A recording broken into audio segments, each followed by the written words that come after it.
80 different CEOs penned an article in Wall Street Journal calling for austerity spending cuts in order to shrink the deficit.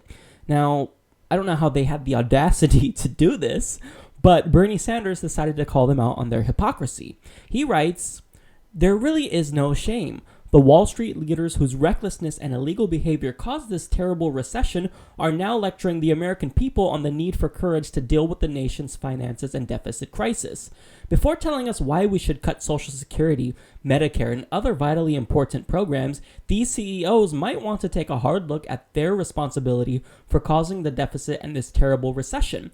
Our Wall Street friends might also want to show some courage of their own by suggesting that the wealthiest people in this country, like them, start paying their fair share of taxes. They might work to end the outrageous corporate loopholes, tax havens, and outsourcing provisions that their lobbyists have littered throughout the tax code, contributing greatly to our deficit." Now, what he then did next was amazing. He called out 18 CEOs by their name, and he shamed them individually and discussed how they're screwing over the American people. So now here's some of the more noteworthy CEOs that he called out. Bank of America's CEO, Brian Moynihan. Goldman Sachs' CEO, Lloyd Blankfein, JP Morgan Chase, JB Diamond. Verizon CEO, Lowell McAdam. Boeing's CEO, James McNerney Jr. Microsoft CEO, Steve Ballmer. Now, he's not necessarily guilty himself, but Microsoft, they do actually have money overseas as well. Honeywell International CEO, David Coate. Corning CEO Wendell Weeks, and Time Warner CEO Glenn Britt. Kudos to that one. I wish he would have called out the Comcast CEO as well, because Time Warner and Comcast, I think those have to be the most hated companies in the country, besides maybe Nestle and besides Shell, but they're actually a British company. But anyways, for each of them, as I stated, he said how they're specifically abusing the system. So for example, he says that Bank of America CEO Brian Moynihan paid $0 in taxes in 2010, yet he got a $1.9 billion tax refund. And if offshore bank havens were eliminated, we could have recovered $2.6 billion from Bank of America alone. That's huge. Now, Verizon CEO Lowell McAdam paid $0 in federal taxes, but he got a $705 million tax refund.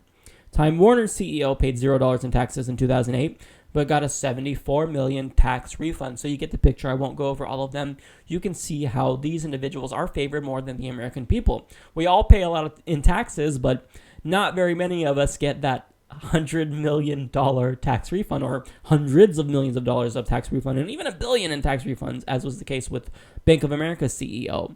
So here's what I love about Bernie Sanders. These are the individuals who other politicians have to bribe. They have to kiss their ass, and they have to make it seem as though they're the victims, even though they ruined our economy.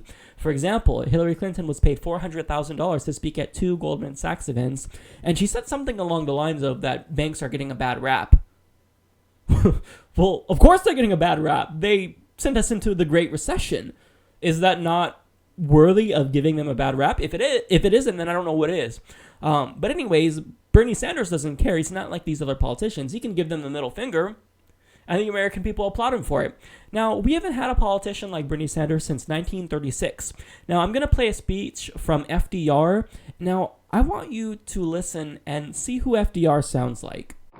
For nearly 4 years now, you have had an administration which, instead of twirling its thumbs, has rolled up its sleeves.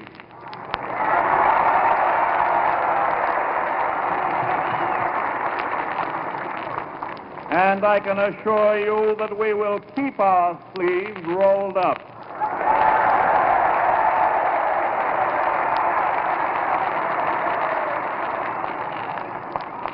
We had to struggle with the old enemies of peace, business and financial monopoly, speculation, reckless banking, class antagonism, sectionalism, war profiteering.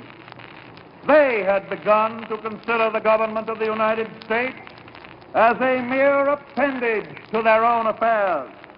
And we know now that government by organized money is just as dangerous as government by organized mob.